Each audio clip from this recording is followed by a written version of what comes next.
할렐루야, 주님을 찬양합니다. 오늘부터 소드 비밀 핵심 성경공부 바이블 클래스 온라인 과정을 시작하면서 잠깐 기도하겠습니다. 전능하신 하나님 감사합니다. 이 마지막 시대에 주께로 가까이 나오는 자들에게 이미 기록하신 말씀, 하나님의 계획 속에 있는 아름다운 지혜와 계시와 비밀의 그 은혜를 알려주시고 가르쳐주시고 깨닫게 하심을 감사드립니다. 이 클래스를 시작하면서 주님의 손에 우리 모두를 맡겨드립니다. 종을 사용하시고 통로로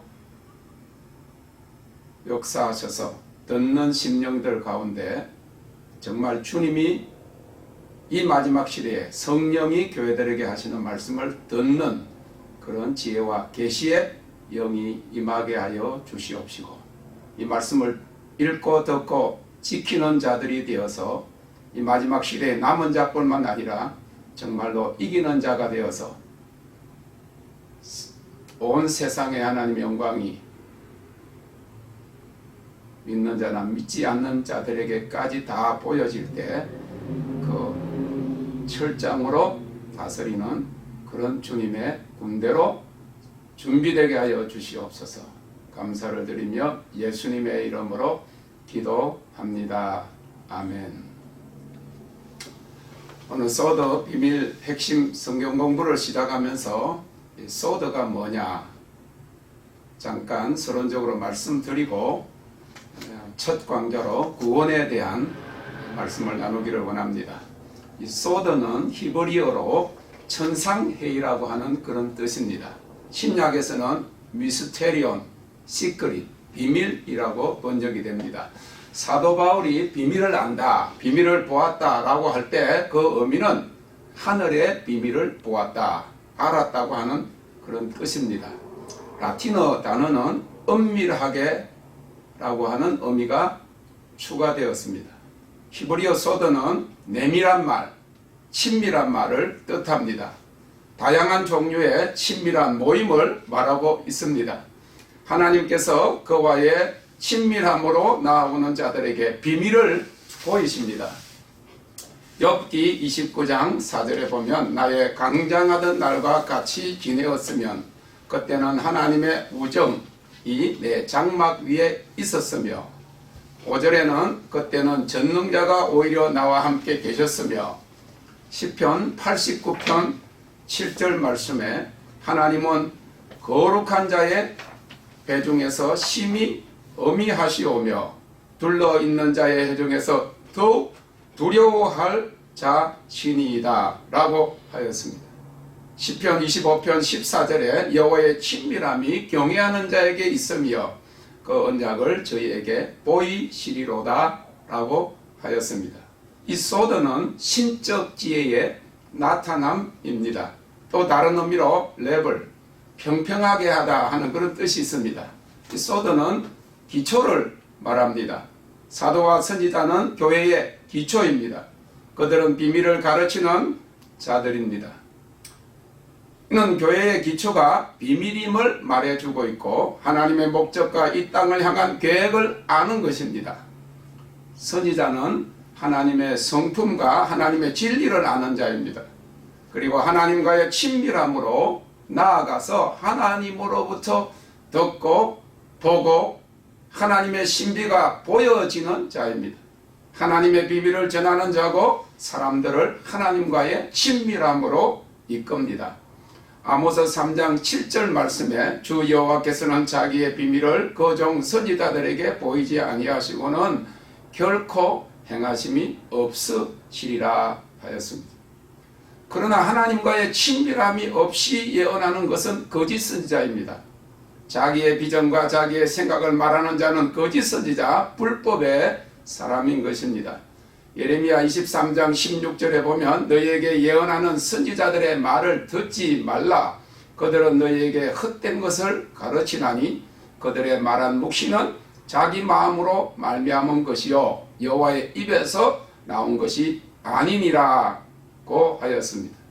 데살로니가 후서 2장 7절에 보면 불법의 비밀이 이미 활동하였다고 하였습니다. 하나님께서 모세에게 시내산에서 주신 이 토라 율법에는 그 해석의 4단계가 있습니다. 첫째 단계가 페사트인데 문맥을 보고 문자 그대로 해석하는 것입니다. 서술적이고 설명하는 그런 형태를 가지고 있습니다. 이스라엘의 역사와 문화 이해가 요구되는 것입니다. 그 다음에 두 번째 단계가 레메저, 힌트입니다. 잠언 20장 10절에 보면 한결같지 않은 저울추와 말은 다 여호와께서 미워하시느니라. 요한복음 7장 37절 38절에 보면 명절 끝날 곧 초막절, 장막절에 대한 말씀을 하시면서 생수의 강에 대해서 말씀하셨습니다. 요한복음 8장 6절에 보니까 예수님께서 이 간음한 그 여인을 돌로 쳐 죽이는 자들에게 땅바닥에 아무 대꾸도 하지 아니하시고 손가락으로 쓰셨다. 이 말씀들이 주는 힌트를 찾아서 공부하는 것이 두 번째 단계 레메저 단계입니다. 세 번째 단계는 데라시 단계인데 이것은 알레고리칼한 그런 해석입니다. 영적인 해석의 기초라고 볼 수도 있고 패라볼, 다시 말해서 비유를 우리가 공부하는 겁니다. 또한 성경은 성경으로 해석해서 짝을 이루는 말씀 구절을 가지고 이해하고 해석하는 그런 단계입니다. 요한복음 3장에 보면 거듭남에 대해서 말씀했습니다. 니고데모는 유대인의 관원이었습니다. 그 율법을 아는 사람, 하나님 말씀을 아는 사람이었습니다. 그러나 성령으로 거듭나야 된다, 물과 성령으로 거듭나야 된다고 하는 말에 그 의미를 알지 못해가지고 사람이 장성하고 난 다음에 어떻게 다시 어머니의 뱃속에 들어가서 태어날 수가 있습니까? 그렇게 물었던 것입니다. 주님은 이것을 영적인 그런 태어남, 다시 말해 거듭남에 대해서 말씀하고 계시고 성령 세례에 대해서 말씀하고 계셨던 것을 우리는 봅니다. 그래서 성경에 나타난 이런 비유들, 예수님은 비유가 아니고는 말씀하시지 아니하셨다. 그리고 또한 구약에 있는 성경 구절과 또 신약에 있는 구절들이라든지 이렇게 짝을 이루는 또 대조를 이루는 그런 말씀들을 연구하면서 해석하는 것이 세 번째 단계입니다. 우리가 지금 공부하고 앞으로 지속적으로 한 3년 과정으로 지금 1년차, 2년차, 3년차 해서 한 108가지의 코스를 하려고 하는 이 성경 해석의 그 목적은 소드 단계입니다. 다시 말해서 미스터리, 비밀, 계시와 비전과 다시 말해서 성령의 능력과 은혜로 푸는 단계입니다. 에베소서 1장 17절 보니까 바울 사도는 에베소 교회를 향해서 기도하기를 지혜와 계시의 영을 너에게 주사 하나님을 알게 하시고 라고 했습니다. 우리가 성령으로 하지 아니하고는 하나님을 알 수가 없습니다. 지혜와 계시가 우리에게 임하기 전에는 하나님의 온전하신 뜻을 더군다나 성경 말씀을 우리가 제대로 해석할 수가 없다고 하는 것입니다. 특별히 이 마지막 때는 계시록을 풀어야 됩니다. 계시록에 보니까 이 예언의 말씀을 읽고 듣고 지키는 자가 복이 있다. 그리고 예수 그리스도의 계시라고 하는데 계시가 풀리지 않으면 계시는 잠겨져 있는 비밀입니다. 덮여져 있습니다. 인봉되어 있는 것입니다. 다시 말해서 커튼으로 가려워져 있는 그런 지성소 안에 있는 그런 비밀입니다. 근데 계시가 아니고는 그것을 알 수가 없다는 거예요. 해석할 수가 없다는 거예요. 그러니까 그 해석을 할 수 없으면 어떻게 그 말씀을 지켜 행할 수 있느냐 하는 문제가 되는 것입니다. 이 마지막 때는 이 소드 수준의 하나님의 비밀, 특별히 고린도전서 2장에 보면 바울 사도는 이렇게 이야기했습니다. 7절에 오직 비밀한 가운데 있는 하나님의 지혜를 말하는 것이니 곧 감추었던 것인데 하나님이 우리의 영광을 위하여 만세전에 미리 정하신 것이라.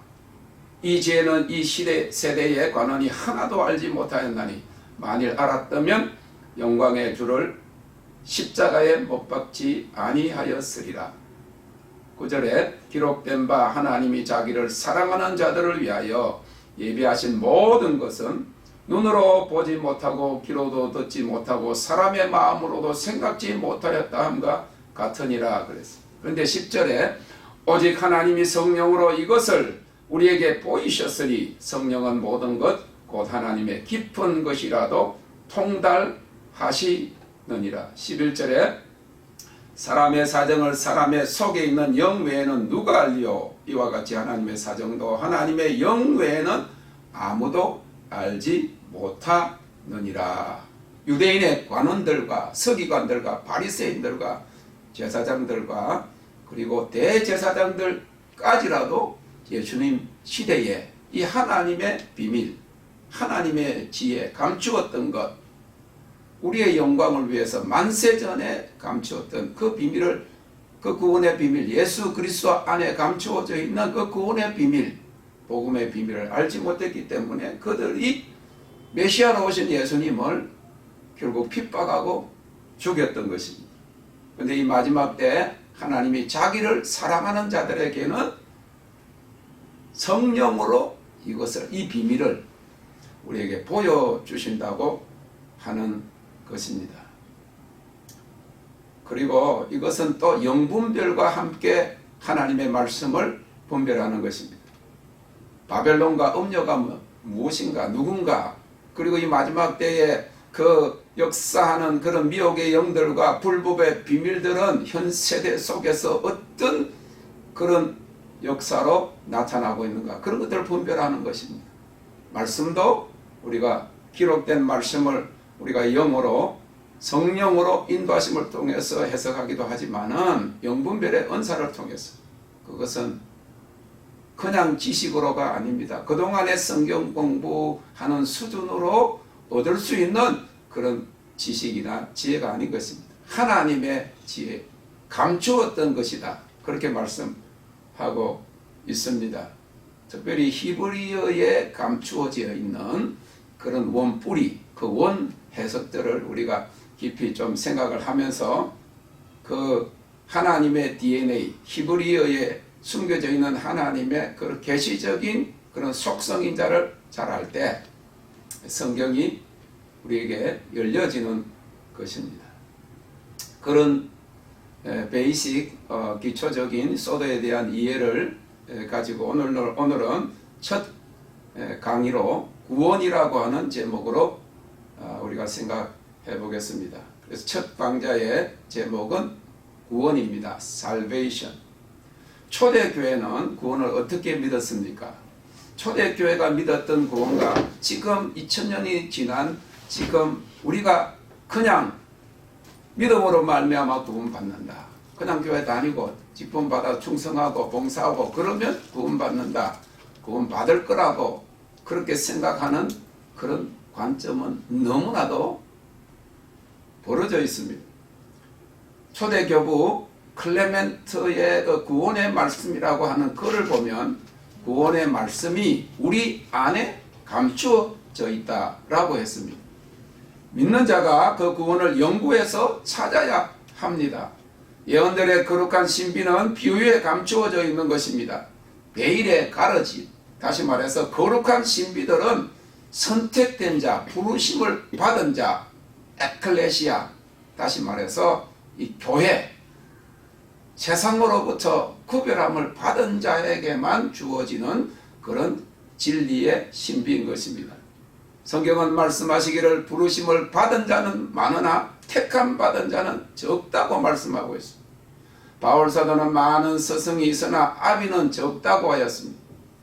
고린도전서 4장 15절 16절에 보면 그리스도 안에서 1만 스승이 있으되 아비는 많지 아니하니 그리스도 예수 안에서 복음으로서 내가 너희를 낳았음이라. 그러므로 내가 너희에게 권하노니 너희는 나를 본받는 자 되라고 하였습니다. 이 사도들은 깊은 진리를 안 자들입니다. 그리고 이 비밀을 발견한 자들입니다. 그래서 그들은 그 깊은 진리의 비밀을 가르치는 자들로서 특별히 교회의 기초가 되었던 것입니다. 고린도전서 4장 1절에 바울사도는 사람이 마땅히 우리를 그리스도의 일꾼이요 하나님의 비밀을 맡은 자로 여길지어다. 그리고 맡은 자들에게 구할 것은 충성이니라 그랬습니다. 이 클레멘토와 같은 초대 교포들은 성경에 비유적인 스타일이 있다고 했습니다. 그래서 그것을 연구하고 찾아야 한다고 한 것입니다. 성경 전체에 담긴 비밀이 마지막 때에 열리고 계시됩니다. 하나님께서 베일을 벗기시고 영광의 영역 지성소로 이끄시기 위함인 것입니다. 계시록이라고 하는 아포클립스라고 하는 아포칼립토스라고 하는 그 말의 그 뜻은 destroy the veils, 휘장이 찢겨진다. 다시 말해 신비적 계시를 우리가 깨달아야 하는 겁니다. 복음이 그냥 가벼운 복음이 아니고 구원이 그냥 주어지는 구원이 아닙니다. 우리가 그 영광의 영역에 준비되도록 구원에 감추어진 그런 비밀을 알아야 합니다. 예수님이 말씀이요 성경이요 진리입니다. 성경이 증거합니다. 요한복음 5장 39절 40절에 너희가 성경에서 영생을 얻는 줄로 생각하고 성경을 상고하거니와 이 성경이 곧 내게 대하여 증거하는 것이로다. 그러나 너희가 영생을 얻기 위하여 내게 오기를 원하지 아니하는도다 하였습니다. 예수님이 영생입니다. 예수님이 구원자십니다. 크리스토스, 기름 부음 받은 자입니다. 그럼에도 예수님 당시에 사람들은 그를 알지 못했습니다. 요한복음 5장 46절 47절에 모세를 믿었다면 또 나를 믿었으리니 이는 그가 내게 대하여 기록하였습니다. 그러나 그의 글도 믿지 아니하거든 어찌 내 말을 믿겠느냐. 주님이 그렇게 말씀하셨습니다. 예수는 그리스도시다 라고 하는 단순한 고백으로 구원을 받습니까? 그렇다면 귀신도 예수님을 하나님의 아들로 알고 고백하면 구원을 받는다는 말입니까? 베드로의 제자였던 이 로렌스의 클레멘트는 그냥 예수님을 구주로 고백하는 것은 우리를 구원하지 못한다. 예수님은 나더러 주여 주여 하는 자마다 천국에 다 들어갈 것이 아니요 다만 하늘에 계신 내 아버지의 뜻대로 행하는 자라야 들어가리라고 하셨기 때문이다 라고 하였습니다.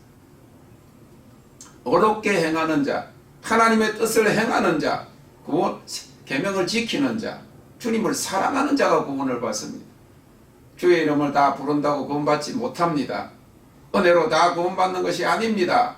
은혜가 다 덮어주는 것이 아니라고 하는 거예요. 은혜로 나아오는 자가 되어야 합니다.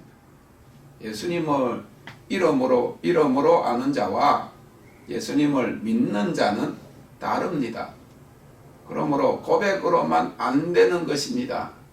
주님과의 관계성입니다. 마태복음 7장 21절 22절에 보면 그날에 많은 사람이 나더러 이르되 주여 주여 우리가 주의 이름으로 선지자 노릇하며 주의 이름으로 귀신을 쫓아내며 주의 이름으로 많은 권능을 행하지 아니하였나이까 하리니 그때에 내가 저에게 밝히 말하되 내가 너희를 도무지 알지 못하니 불법을 행하는 자들아 내게서 떠나가라 하리라 하였습니다. 이 불법을 행하는 자들이라고 하는 말은 죄를 짓는다, 하나님의 뜻을 어긴다 하는 그런 행위적인 것 이전에 하나님의 말씀을 비트는 자들이라고 하는 그런 뜻이 있습니다. 진정으로 예수님을 따르며 진리의 말씀이 마음에 있는 자들은 불법을 행하지 않습니다. 하나님의 말씀을 핑계거리로 삼지 않는다고 하는 겁니다. 그러지 않는 자는 예수님과 진리의 말씀이 그 속에 없는 것입니다. 그러므로 하나님의 말씀과 진리를 따르는 자들이 구원을 받고 그러지 않는 자들은 구원받지 못합니다. 그래서 계시록에 이 예언의 말씀을 읽고 듣고 지키는 자가 복이 있다. 복이 있다는 말은 영생의 복을 이야기합니다. 천국의 유업을 이야기하는 것입니다. 하나님의 말씀을 지켜 행하는 자가 복을 받는 것입니다. 세상의 복이 아닙니다. 영원한 영생의 복인 것입니다. 그래서 구원의 진정한 의미는 예수님이 누구신지 아는 계시를 통해서 그의 성품을 본받고 그와 동행함으로 어려운 삶을 사는 자가 갖는 고백인 것입니다. 하나님 앞에서 대제사장 직분을 깨닫는 구원의 상징적인 의미는 우리가 양이고 우리는 죽어져야 된다 하는 것을 아는 것입니다. 양은 희생을 위한 것입니다. 하나님이 받으시는 그런 제사는 양이 죽어야 합니다. 모든 양은 머리가 잘려져야 합니다.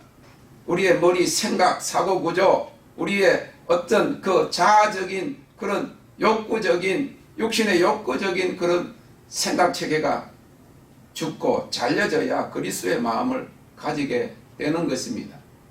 모든 양은 발에서 머리까지 십자가 형태로 나무에 꿰어서 꼬지가 됩니다. 그리고 번제단 위에서 태워지는 것입니다.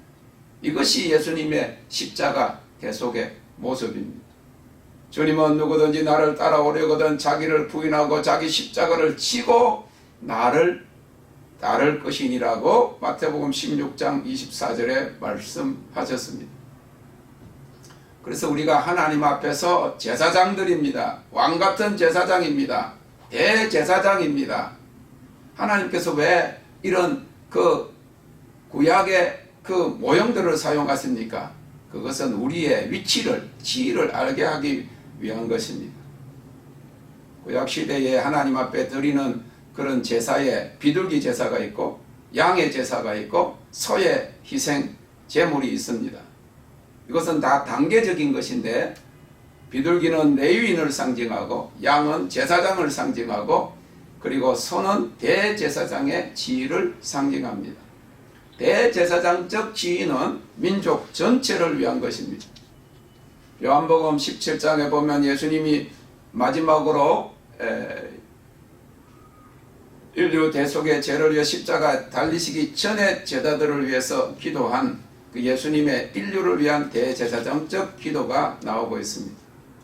이 기름 부음은 하나님이 기름 부으셨다. 기름 부음은 대제사장적 지위를 이야기합니다. 구약에서 가장 먼저 기름 부음 받은 자는 대제사장이었던 아론이었습니다. 대제사장직은 휘장 뒤로 지성소로 들어가는 지입니다. 뜰은 레위인들이 섬기는 그런 영역입니다. 그리고 성소는 제사장들이 섬기는 그런 영역입니다. 그리고 지성소는 오직 한 사람 대제사장만이 들어가서 섬기는 그런 영역입니다. 그런데 베드로 사도가 우리에게 말씀하신 것처럼 베드로 전서 2장 9절에 우리는 왕같은 제사장이다 그렇게 말씀했는데 왕같은 제사장이라는 말이 킹리 프리스트라고 하는 말 자체가 대제사장이다 하는 말입니다.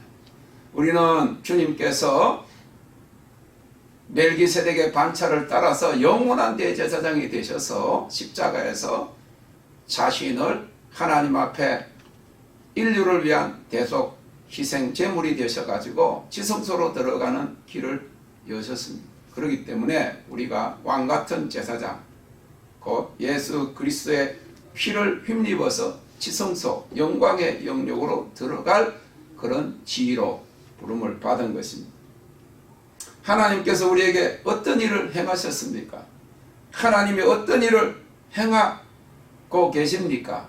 하나님께서 어떤 일을 행하실 것인가를 알게 하는 것이 이 구원의 참된 비밀 안에 담겨져 있는 그런 하나님의 계획인 것입니다.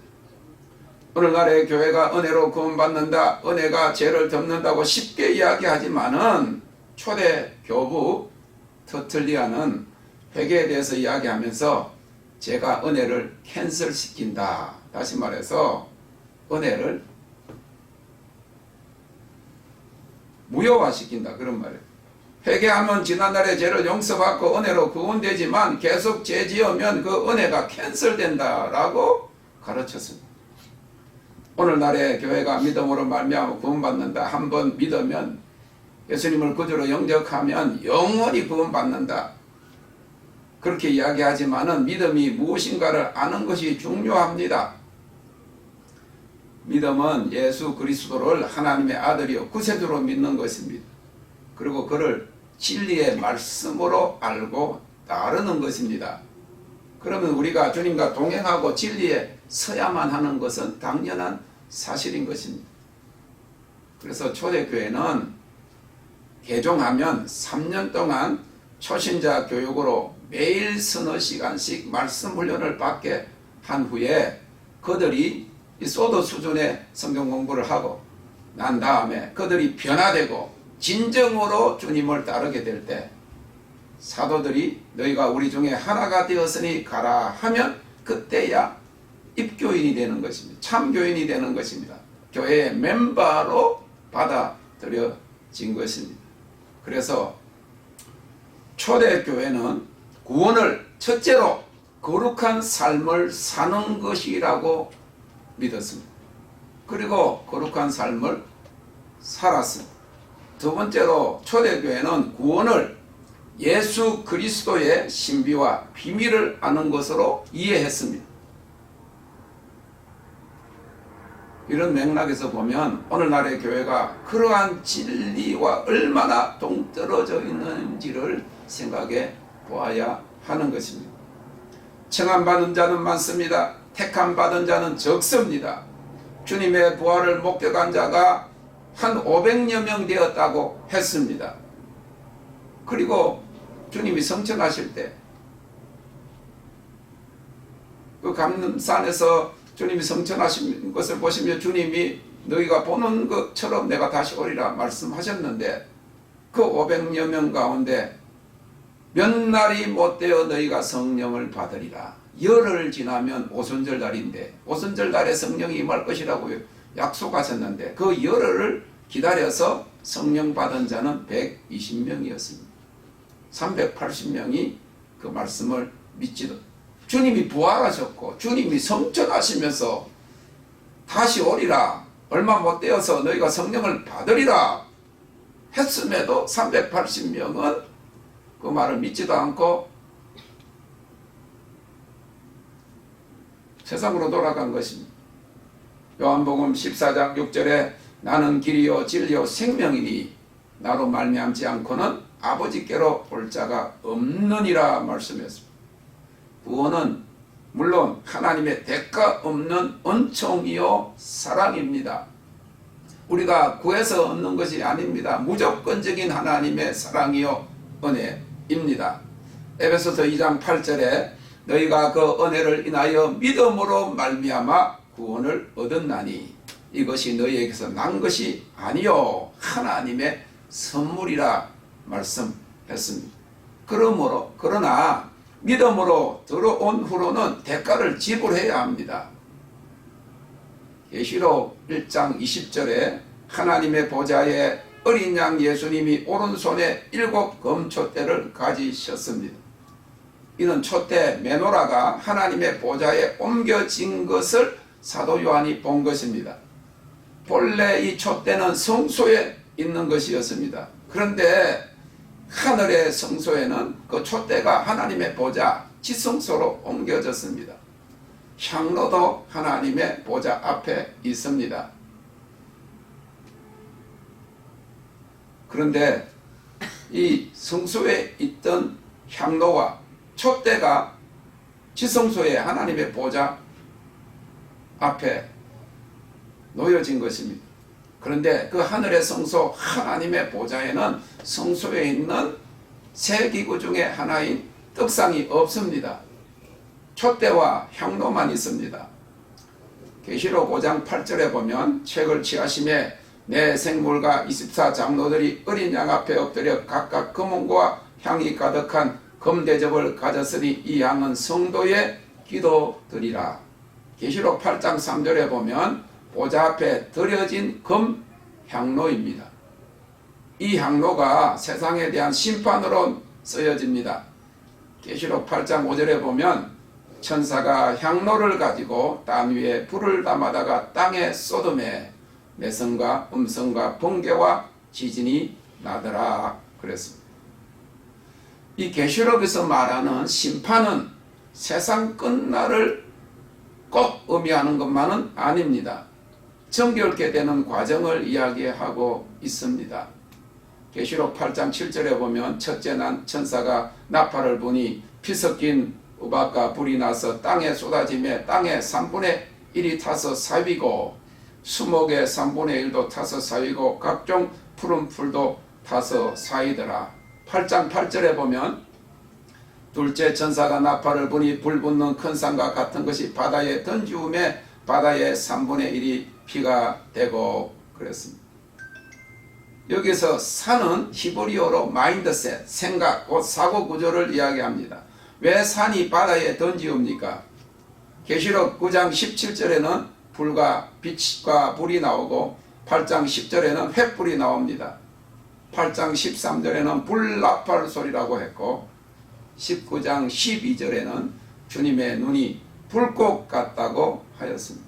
이 불이 곧 하나님의 심판을 이야기하는 겁니다. 이 불은 곧 하나님의 영광이 이 땅에 보여지는 것입니다.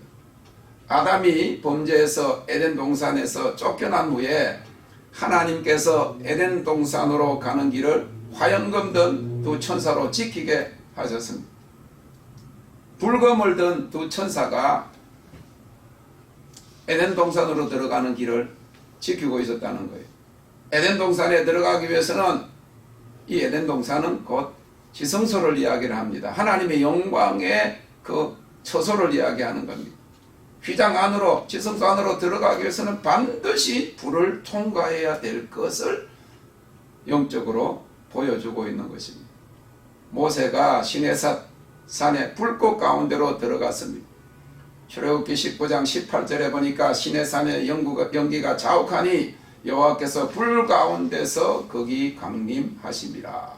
19장 20절에 여호와께서 시내산 곧 그 산 꼭대기에 강림하시고 그리로 모세를 부르시니 모세가 올라가매라고 했어요.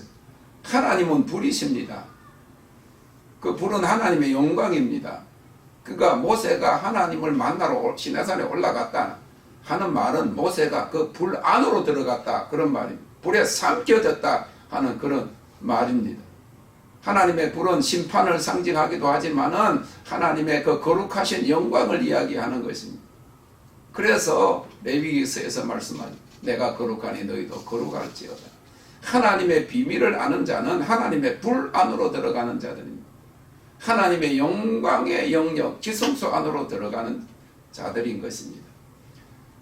사드락과 메삭과 아벳노고는 7배나 뜨거운 풀무불에 들어갔습니다. 그런데 그 불 속에서 타지 않았어. 머리카락 하나도 타는 냄새가 나지 않았다.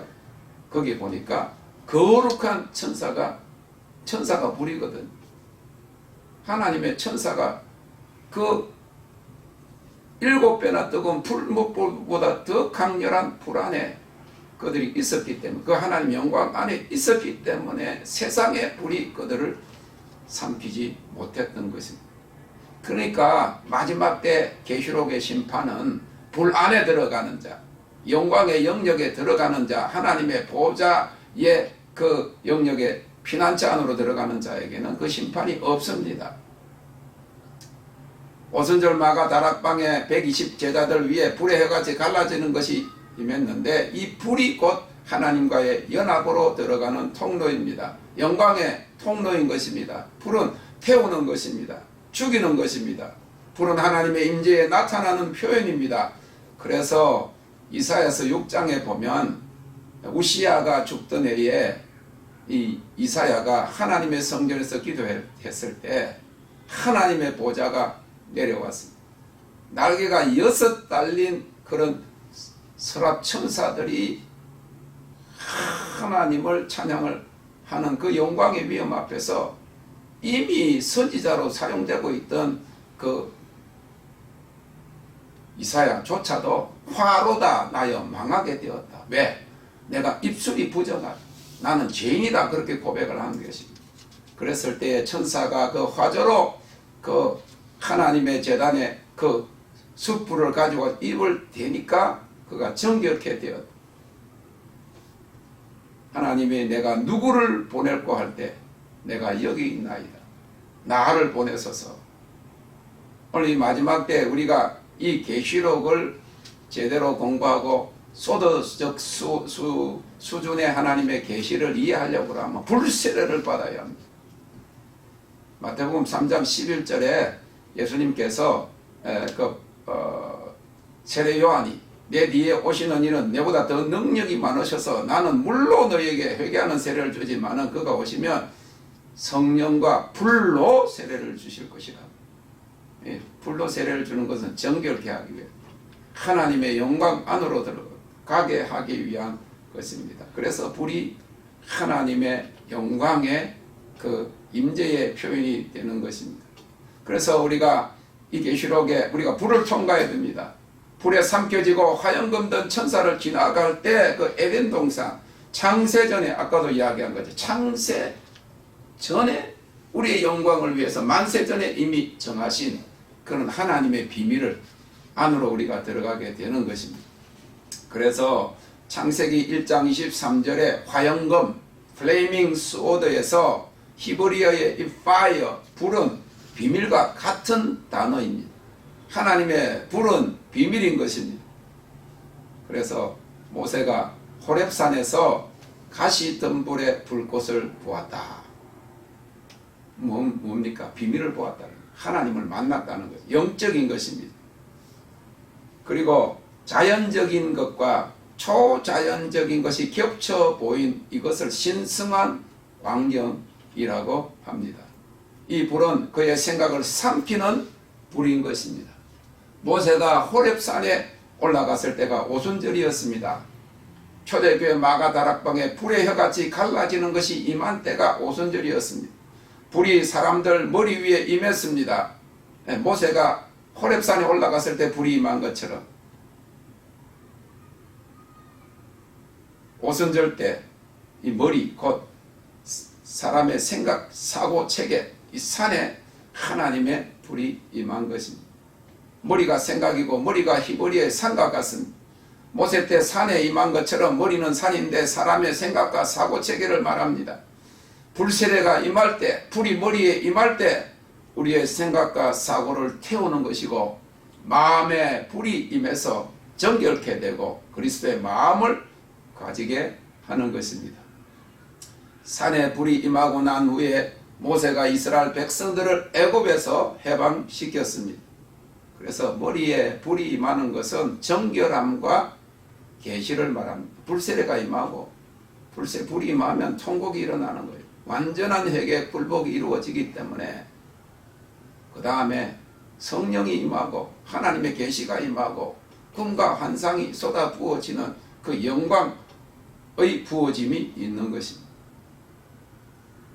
이런 것들이 구약의 모세에게 나타나신 하나님의 불, 시내산에 나타난 하나님의 불이 신약시대에 오순절에 임했고 그 이후로도 계속적으로 하나님의 백성들에게 임하는데 이것은 곧 그림자입니다. 구약시대에 희생제사로 드려졌던 양은 예수 그리스도의 그림자입니다. 제사장은 우리의 그림자입니다. 하나님께서 어떻게 하실 것을 보여주고 계시는 것입니다. 예수 그리스도를 통해서 그의 일을 성취하실 것을 보여주고 있습니다. 이 성경에는 두 종류의 불이 있습니다.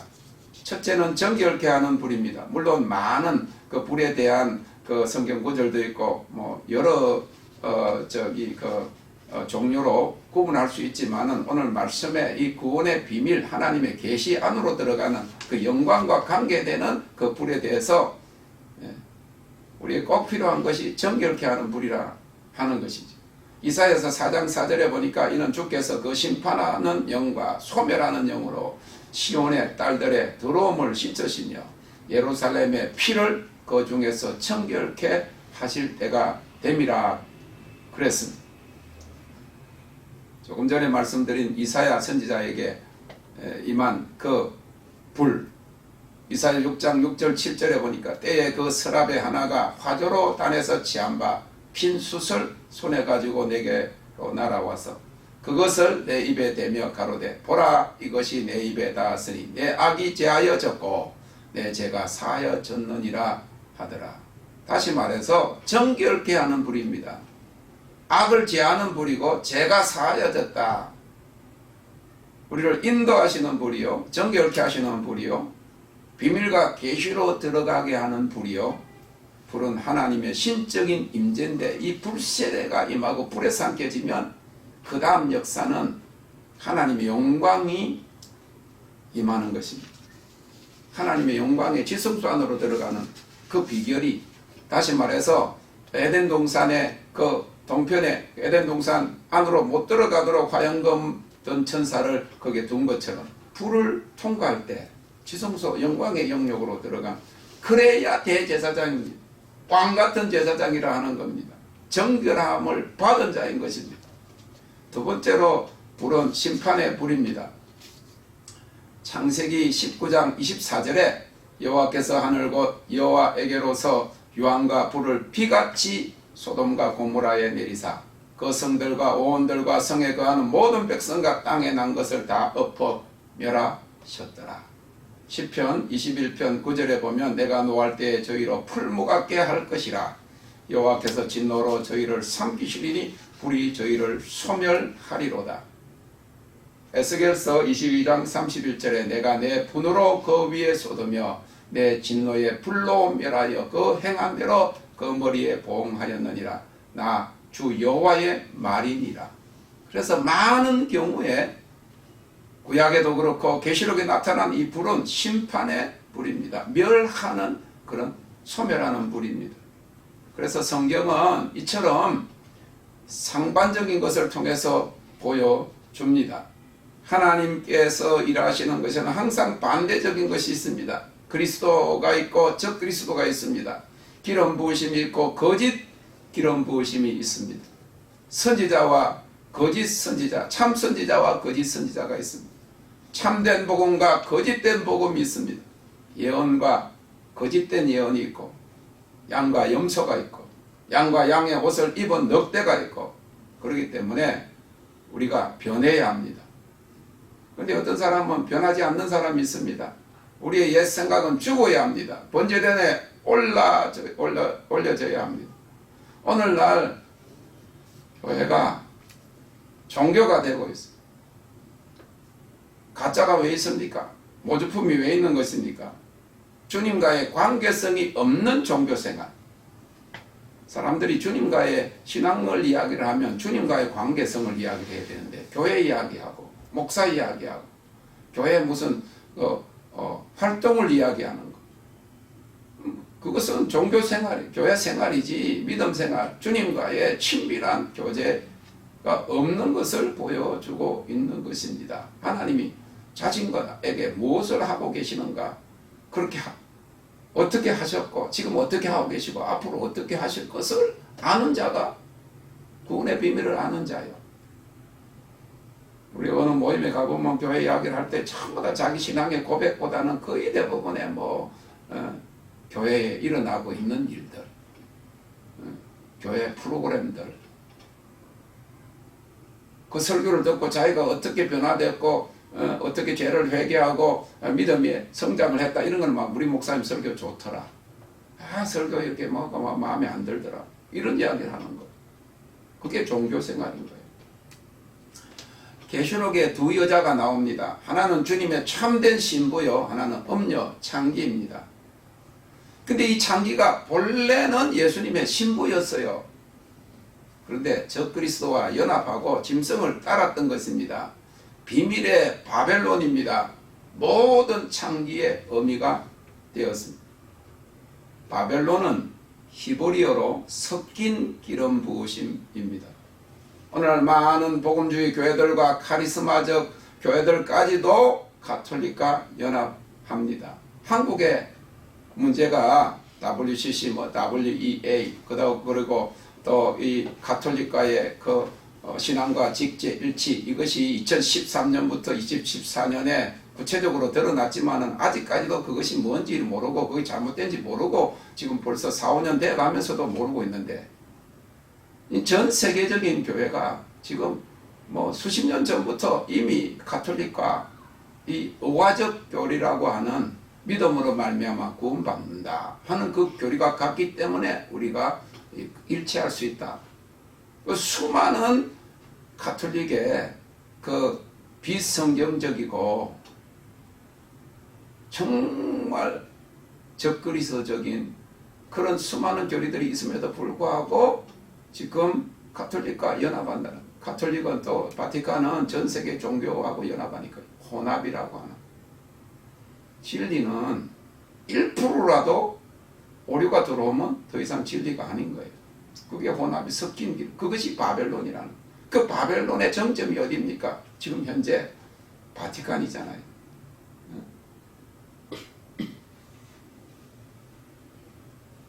오늘날 많은 복음주의 교회들과 카리스마적 교회들, 가톨릭과 연합하는 것은 참된 기름 부으심이 아닙니다. 섞인 기름 부으심입니다. 그래서 혼돈의 금잔을 지금 교회가 들고 있습니다. 종교 다원주의입니다. 초대교회는 하나님의 복음 하나의 진리를 가르쳤습니다. 지금 이 종교 다원주의가 뭐냐면, 수년 전에 교황청 주도로 22개 종교의 지도자들이 나와가지고 이 유튜브 클립을 하나 만들었는데, 앞으로 우리가 그런 걸 좀 보면서 공부를 참 하면 너무 좋을 것 같은데, 그게 지금 한글로도 번역이 되어 있는 그런 것 영상이 있습니다. 모든 종교의 지도자들이 다 기독교 지도자까지 포함해서 나와가지고, 구원은 진리는 하나다. 여러 길이 있지만은 구원에 이르는 길은 하나다. 진리에 이르는 길은 하나다. 이렇게 이야기합니다. 힌두교에서 주로 설명하는 것이, 풀장이 이렇게 있으면 풀장은 사방에 동서남북 어디서든지 들어갈 수 있다. 이렇게 이야기하는 거예요. 하나다. 그리고 산이 이렇게 있으면 한 길이 아니고 이리도 올라올 수 있고 뒤로도 올라올 수 있고 옆으로도 올라올 수 있다. 그걸 모든 종교가 하나다. 한 하나님을 섬긴다. 그렇게 해야 거짓입니다. 초대교회는 하나님의 복음, 하나의 진리, 구원은 오직 예수 그리스도를 통한 한 길이라고 하는 그런 믿음을 지켰습니다. 그런데 오늘날 교회에 그것이 사라지고 있습니다. 거짓과의 연합이 이루어지고 있다고 하는 겁니다. 두 가지 불이 있습니다. 하나님의 영광의 불이 있고 지옥불 심판의 불인 것입니다. 근데 불이 꺼지지 않는 불입니다. 그래서 우리가 정말로 이 구원은 교리적인 것을 이야기하는 것만은 아닙니다. 기독교 그 신학이나 그 믿음의 체계, 성경이 이야기하는 그 구원의 진리는 전적으로 나 개인을 위한 것입니다. 내가 죽으면 아무것도 없어지는 거잖아. 그런데 참된 구원을 가진 자는 영생으로 들어가고, 그러지 못한 자는 평생 교회를 다녀도 지옥불에 들어가게 되기 때문에 이 구원의 진리에 대해서 우리가 잘 알고 또 배우고, 그리고 그 말씀을 따라서 삶으로 인해서 우리의 삶이 변화되어지고, 결국 하나님의 불은 우리 심판의 불이 아니라 우리를 정결케 하고 영광으로 들어가게 하는, 그리고 하나님이 보여주시는 진리의 계시 안으로 들어가는 그런 불인 것입니다. 우리 자신이 주님께서 진리를 보여주시도록 기도해야 할 것입니다. 요한복음 14장 6절에 나는 길이요 진리요 생명이니 누구든지 나로 말미암지 아니하고는 아버지께로 올 자가 없느니라 말씀하셨습니다. 땡큐로 주님만이 오직 유일한 구원이고 초대교회는 거룩한 삶을 사는 것이 구원이다. 구원받은 사람 거룩한 삶을 사는 것이다. 하나님의 말씀을 읽고 듣고 지키는 자, 그리고 예수 그리스도 안에 감추어져 있는 비밀과 신비를 아는 자가 그 구원받은 자이라고 그렇게 믿고 행했습니다. 그런 저와 여러분들이 되시기를 바랍니다. 땡큐로 주님을 찬양합니다.